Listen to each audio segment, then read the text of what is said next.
A map is an encoded cartographic information in a two-dimensional paper in a place showing all the information that relates to the elements in that environment. Human elements, cultural elements, social elements, and physical elements like hydrological elements, relief elements, and others. A map has a section and many features. What are the sections of the map? The sections of the map are the title, the map area, the border, and the scale. Features on the map are hydrological features, relief features that shows the terrain or the relief in a particular area, talking about mountains, plateaus, valleys, and others. Types of maps that we have are geodetic map, thematic map, hydrological map, and topographic map. For this particular level, we'll be dealing with topographical maps. What are topographical maps? Topographical maps are maps that are encoded in forms of colors, lines, and other symbols to show mainly the relief features in that environment as being related to human features, hydrological features, vegetative features, and others.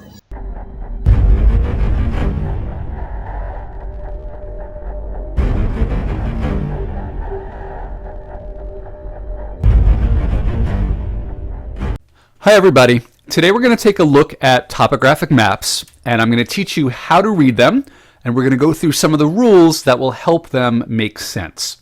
So right now you're looking at a topographic map, and it probably looks like a bunch of squiggles and lines and colors.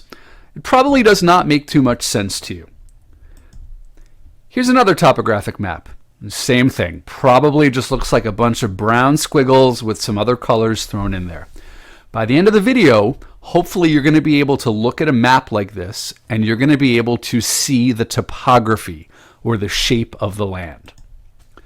So a topographic map looks like this one on the bottom, and basically what they do is they are a map that is able to show us the elevation, the height above sea level, and the shape of the land by using these lines, which are a kind of isoline called contour lines. So on the top, we have a landscape. You can see there's a cliff over here, there's a hill over here. When you know how to read a topographic map, you can actually look at this and you can tell that there's a cliff over here and there's a hill over here.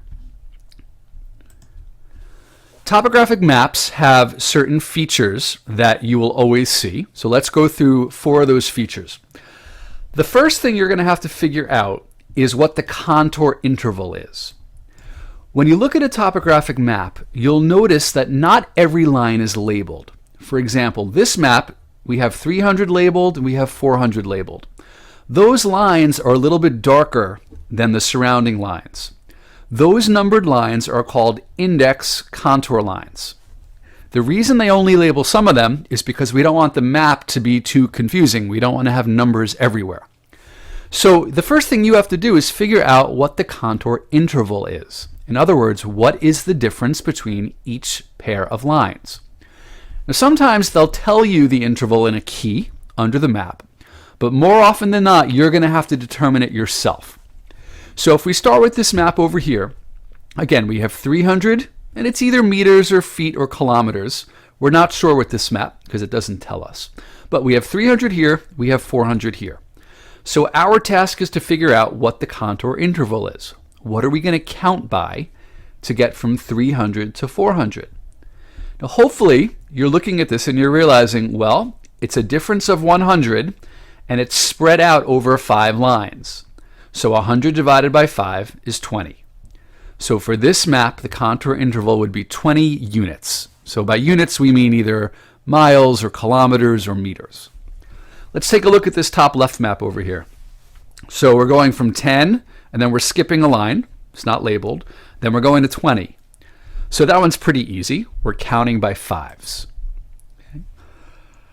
The bottom left map over here, okay, I see that this contour line is labeled as 50, And this contour line up here is labeled as 100. So again, it goes from 50 to 100, which is a difference of 50, and it's going 5 lines between them. So 50 divided by 5 is 10. And then on the last map, this one's pretty easy to figure out. We're counting by 25s. So our contour interval would be 25, whatever unit is being used. Let's take a look at another map. Can you figure out on this map what the contour interval would be? And feel free to pause the video. Well, hopefully you realized that we're going from 500 to 600, so we're going a difference of 100, and again we're spreading it out over 5 lines, so we're counting with an interval of 20 meters. Once you know the interval, you can now figure out the elevation of any of the lines that are not labeled.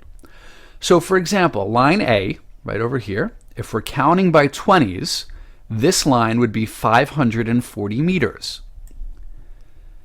I want you to see if you could figure out what the elevation of line B would be. So think about that for a second. And hopefully you're realizing that it's 580 meters. Okay, so again, contour interval, first thing you want to figure out. The next thing that you'll notice on most maps is somewhere there will be a compass rose. And that's important because that will show you where north is. Normally, when we look at a map, north is usually up, but that is not always the case. You can see on this map that they're telling you that north is facing the right side of the map.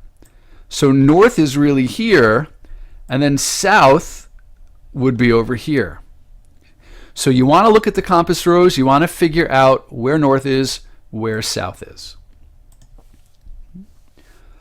So let's go through some of the rules of how to read a topographic map. Okay? Going back to this first map that we looked at earlier, I want you to notice when there's a cliff, what the contour lines look like. So right over here, where the land is steep, you probably notice that the contour lines are very close together. Okay? And that's always going to be the case. Rule number 1 is the closer the lines are, the steeper the slope. Or the opposite, the more spread out the lines are, the gentler the slope. We can see on the side of this hill over here, we have a nice flat area right over here. The land is pretty flat over here. And on our contour map, we can see the lines are spread apart much further than they were over there. Now on the back of your note sheet, you have this map. I want you to go ahead and I want you to figure out where the steepest slope would be on this landscape. Okay? So we're looking for where the lines are the closest. And pretty easy to see, the lines are the closest somewhere near the top over here. Okay, you can see how close together they are. Go ahead and label that on your map on the back of your note sheet. That is the steepest slope. Okay, rule number 2 deals with streams and rivers. When a contour line crosses a river or a stream, the contour line bends and forms a V. We can see that, again, this is the map on the back of your sheet.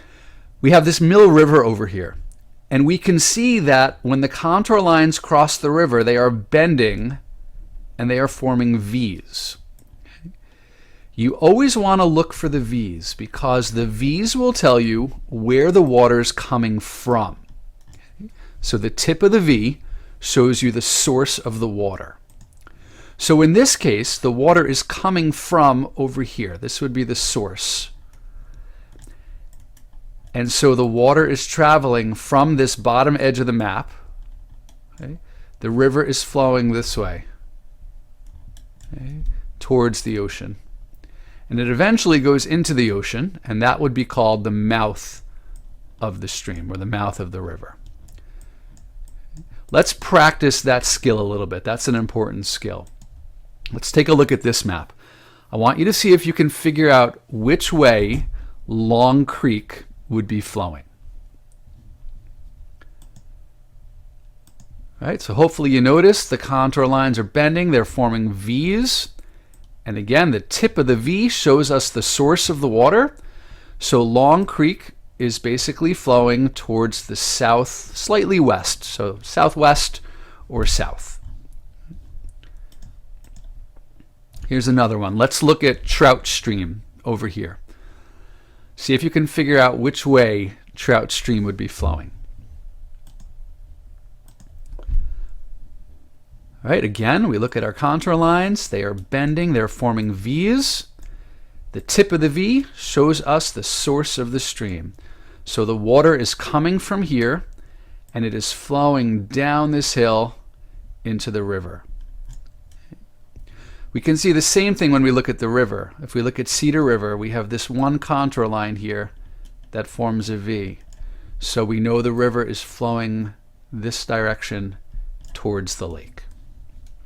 Okay, so that's how we figure out which way streams and rivers are going. Rule number 3. You'll notice this landform over here has two hills. When they're put on a topographic map, they look like concentric circles that get smaller and smaller inside of each other. Rule number 3 is that when there are rings of circles that get smaller and smaller, that it represents a hill or a mountain.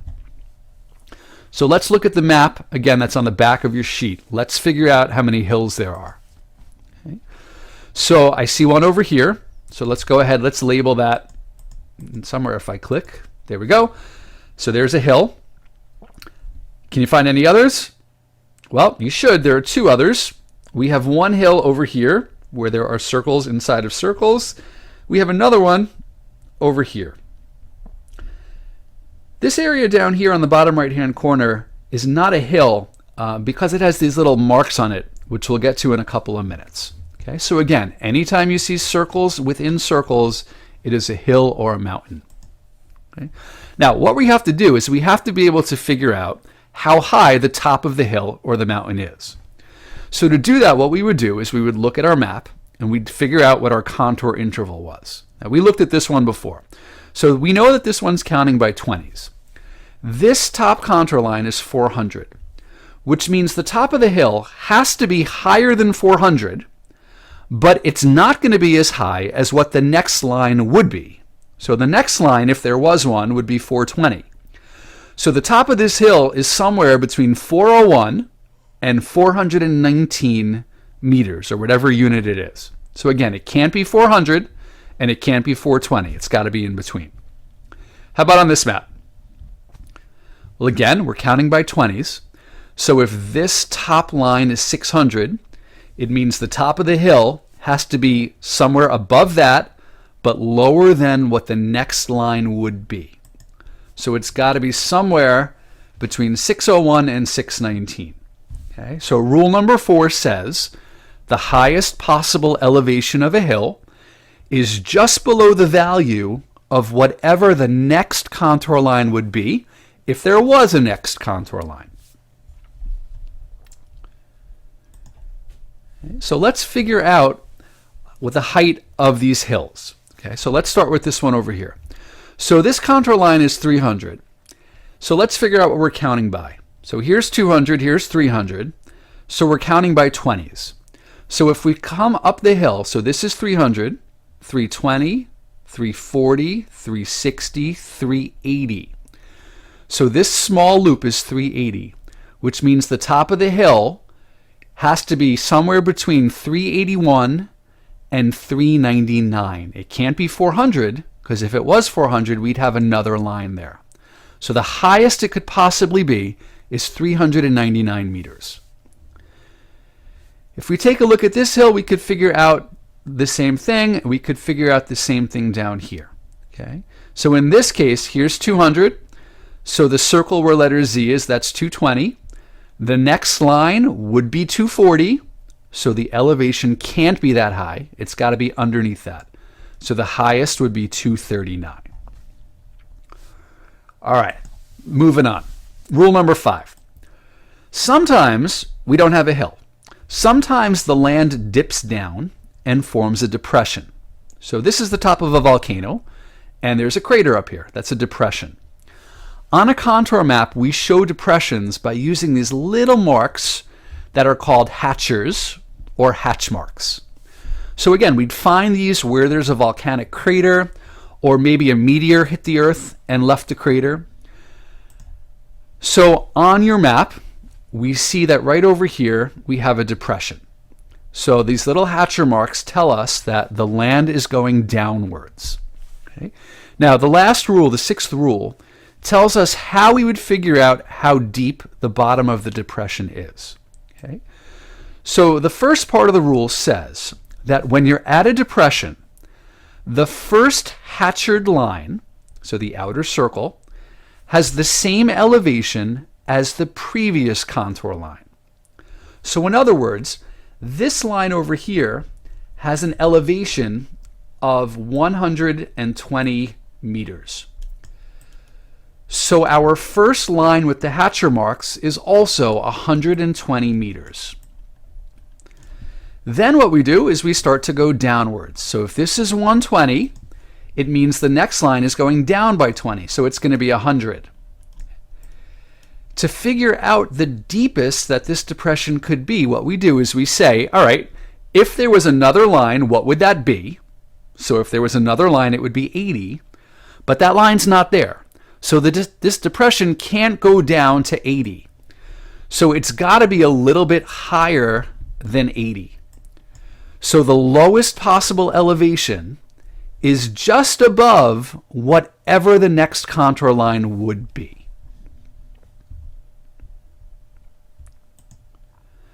All right, so here's another contour map. Hopefully you can use some of the rules we went over, and you could figure out some of the topography, some of the shape of the landscape. We're going to be doing a lot of this in class. Have fun!